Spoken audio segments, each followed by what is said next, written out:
Hola, ¿qué tal? Soy yo, su amigo Francisco Lima. Este va a ser mi primer video y voy a seguir subiendo más. Tenemos un 2003 Chevy Savannah 2500 4.8. Códigos Bank 1 System to Link and Bank 2 System to Link. Y también tenemos el cilindro número 8 que está en misfire. Estos carros comúnmente son conocidos como intake leak, el gasket del intake liquea.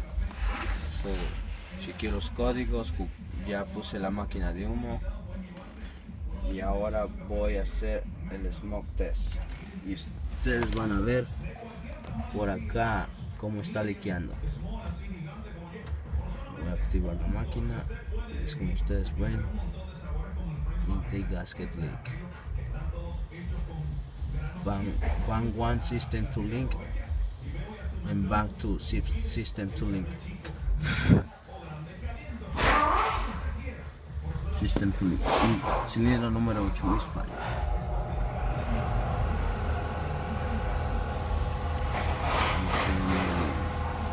Ahí lo están viendo. Está saliendo ahí. Y así está todo el intake hasta allá. Aquí la máquina. That's it. Eso es todo. Vamos a cambiar y estamos listos.